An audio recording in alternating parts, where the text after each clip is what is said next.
ओम शांति।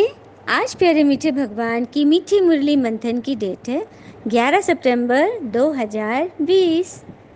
तो मुरली शुरू करने से पहले कल की पॉइंट को थोड़ा रिवीजन करते हैं। कल बाबा ने बोला था कि आत्मा की बैटरी चार्ज करने के लिए योग करो, याद की यात्रा में रहो तो आत्मा की बैटरी चार्ज होगी।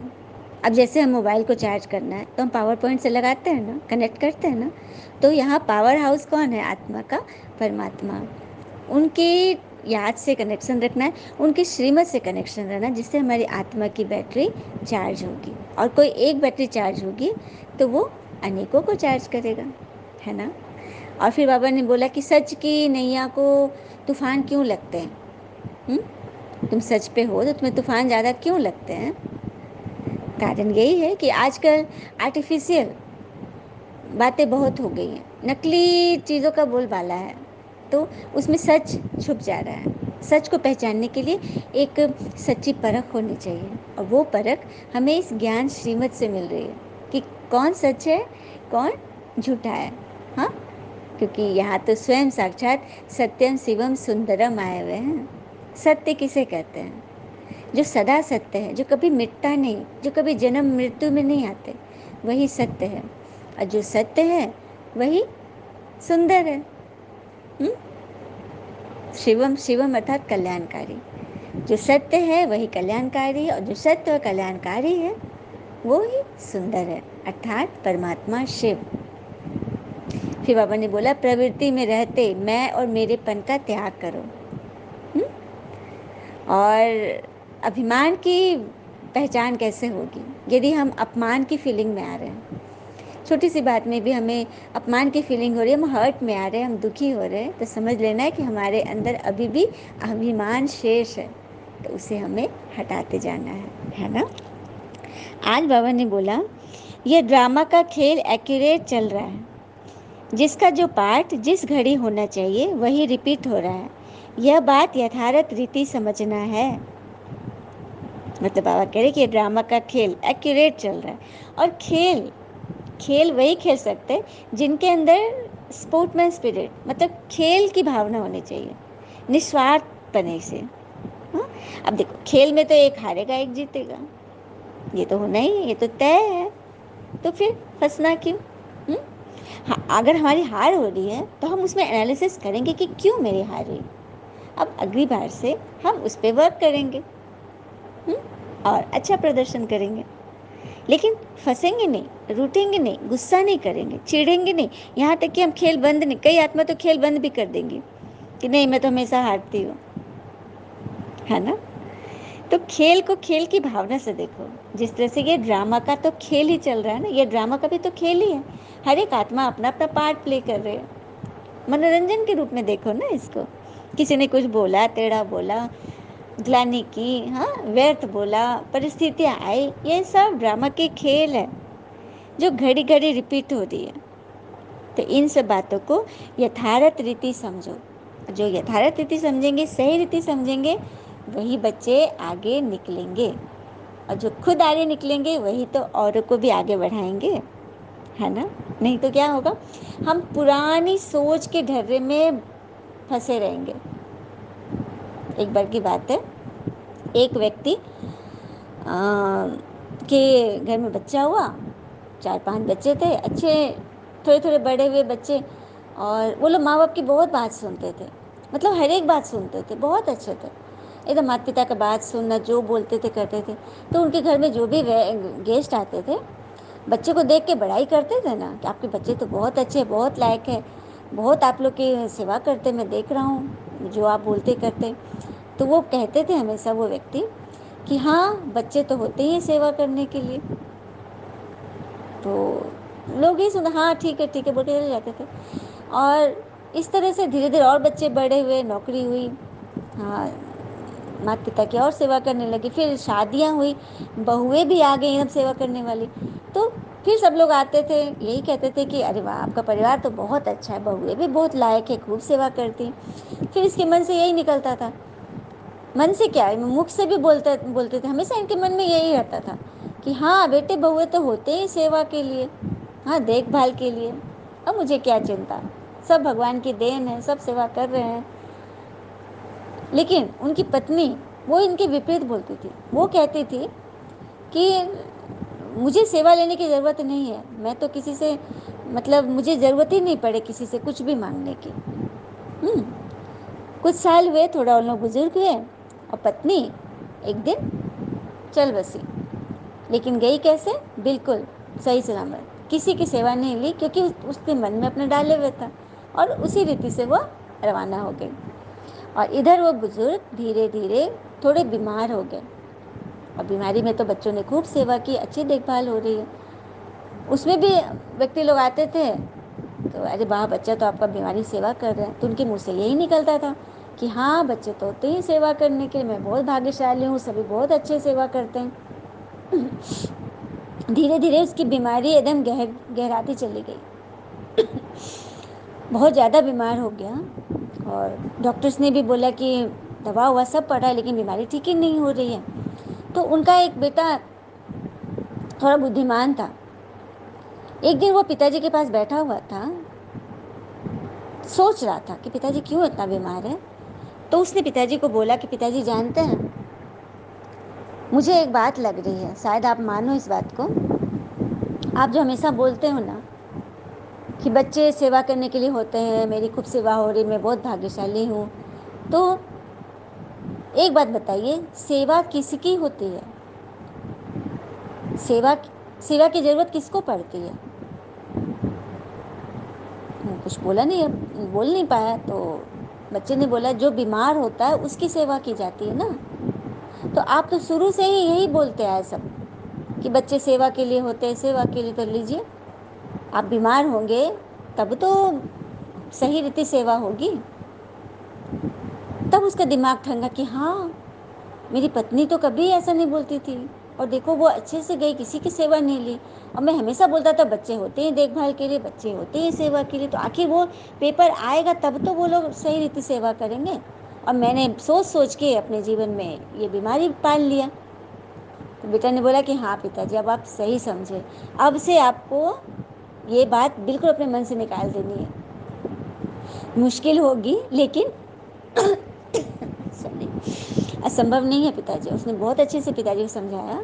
और सच बात है, धीरे धीरे धीरे उसके मन से वो बात निकली, और वो भी हंसते खेलते किसी से सेवा नहीं लेने वाले विचार डाल लिया, और सच में उसकी बीमारी धीरे धीरे ठीक हो गई। तो कितनी अच्छी बात है ना। तो अपने मन को हम जिस बात में फिट कर लेंगे ना, उसी अनुसार हमारा मन चलता है। और मन को कहते हैं ना कि दरवाजा है, मन से ही कोई थॉट अंदर आती है और कोई थॉट जाती है। जैसे मन में यदि एक नेगेटिव हम सोच लिए तो माना माया के लिए हमने दरवाज़ा खोल दिया, कभी कमजोरियों का आने का सिलसिला शुरू हो जाएगा। तो फिर भगाना भी उसी मन के द्वार से है ना। तो परमात्मा यही कह रहे कि हमारे अंदर मन के दरवाजे से पूरे घर में, पूरे शरीर में माया व्याप्त हो गई। हाँ, हर विचार में, हर सोच में माया व्याप्त है। नेगेटिविटी से इतना हम भरे पड़े हैं। तो बाबा इस ज्ञान के द्वारा उसी दरवाजे से निकाल रहे हैं। एक आत्मा का अनुभव है, उसे भी हाल में बहुत जोर से चोट लगी, सर एकदम फट सा गया, बहुत दर्द, एकदम बेचैनी।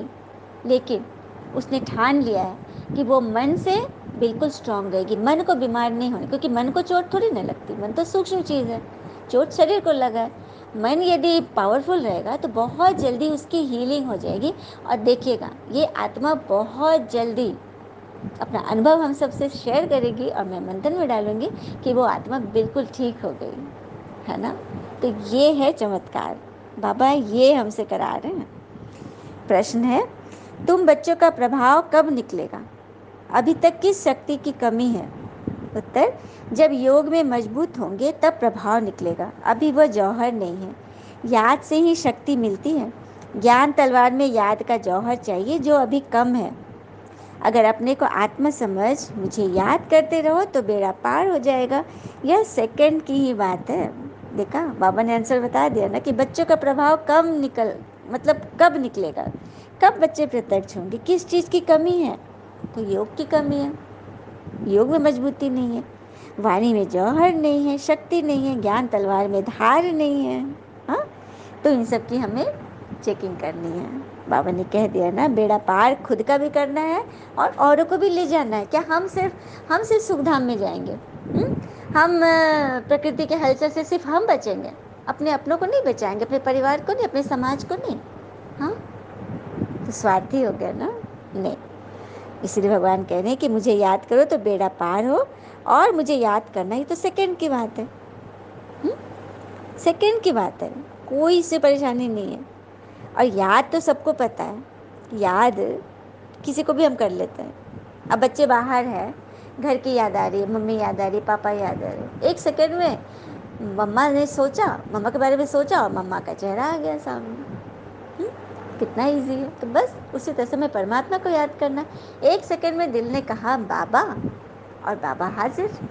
हाँ, परमात्मा अपनी कृपाओं से हमें भरपूर कर रहे हैं, है ना? अच्छा, मीठे मीठे बच्चों प्रति भगवान की नमस्ते।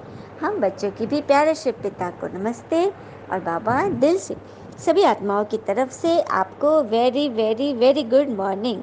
धारणा के लिए मुख्य सार है, पहली पॉइंट, मंदिरों आदि को देखते सदा यह स्मृति रहे कि यह सब हमारे ही यादगार है। अब हम ऐसा लक्ष्मी नारायण बन रहे हैं। कितनी सुंदर बात है ना? मंदिर आदि को देखते हैं रहो तो यह याद रखो कि ये सब हमारे यादगार, हम ऐसा ही तो बनने वाले हैं। हाँ, हमने देवी देवताओं की इतनी महिमा करी, इतना पूजा पाठ किया, तो वो तो जड़ चित्र है। जड़ चित्र की हमने खूब तारीफें की, खूब महिमा गाई, खूब आरतियाँ किया। हाँ, तो क्या मिला? क्षणिक सुख मिला। जब तक पूजा पाठ किए तब तक मन अच्छा लगा, लेकिन वापस आए तो जो मन में दर्द है, जो बीमारी है, वो फिर उसी तरह से आ गई। उनको तो नहीं हटाया गया ना सदा काल के लिए।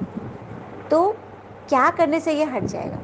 तो अभी जो चैतन्य में देवियाँ बन रही हैं, परमात्मा जिन बच्चों को पढ़ा रहे हैं, वो जो बता रहे हैं बात, उन पर विचार करो कि ये किस तरह से ऐसा बन गई, क्या इन्होंने ऐसा किया, किससे मिली। उस पर विचार करोगे ना, तब जीवन में खुशियाँ आएगी, सरलता आएगी, और दैवी स्वभाव तब अंदर धारण होगा, क्योंकि ये जीवित है, चैतन्य में है। उनसे पूछ कर, हाँ, उनकी महिमा करनी है कि कैसे परमात्मा से ये मिले, भगवान ने कैसे इन्हें चुना, कैसे ये ज्ञान धारण कर रहे हैं, कैसे अपने जीवन को कितना सुनहरा बना रहे हैं। ये जानने से हमारा कल्याण होगा, है ना? बड़ी बात। दूसरी पॉइंट, गृहस्थ व्यवहार में रहते कमल फूल समान रहना है। हंस और बगुले साथ है तो बहुत युक्ति से चलना है, सहन भी करना है। हंस और बगुले, बगुले का क्या आदत होता है? हाँ, जूठा चुगना, कूड़ा करकट, और हंस तो मोती चुगते हैं। तो एक ही घर में हंस बुद्धि भी है और काग बुद्धि भी है, तो सबके साथ हमें संगठन में रहना है, बहुत युक्ति से चलना है, सहन भी करना है।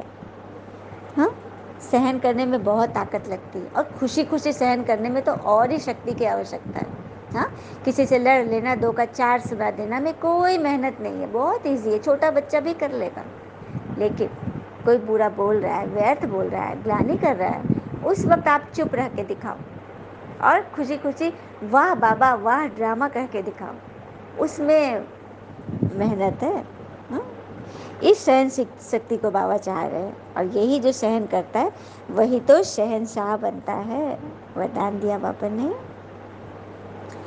माया के बंधनों से सदा निर्बंधन रहने वाले योग युक्त बंधन मुक्त भव।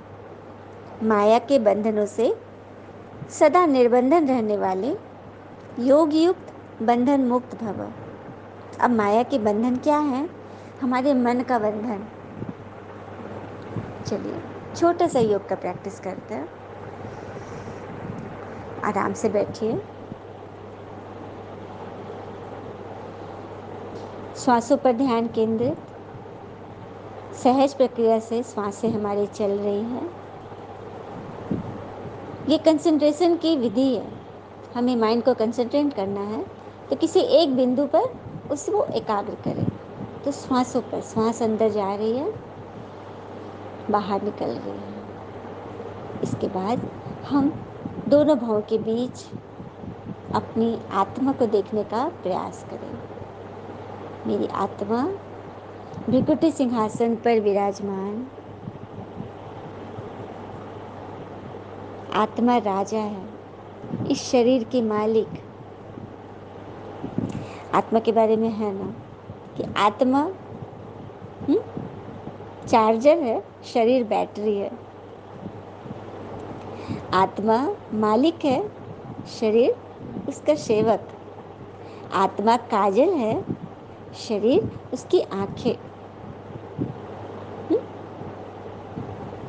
आत्मा ड्राइवर है, शरीर गाड़ी।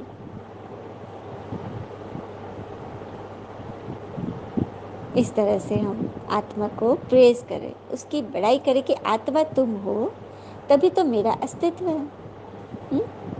मेरी आत्मा बहुत प्यारी है, बहुत सुंदर, बहुत पवित्र।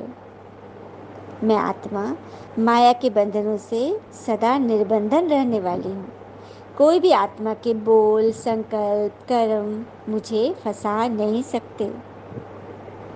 इस तरह से अपने सबकॉन्शियस माइंड में ऐसी ऐसी बातें, ऐसी ऐसी शक्तिशाली बातें स्वमान से मन को भरिए। माया का बंधन से मुक्त रहना है तो योग युक्त बनना पड़ेगा।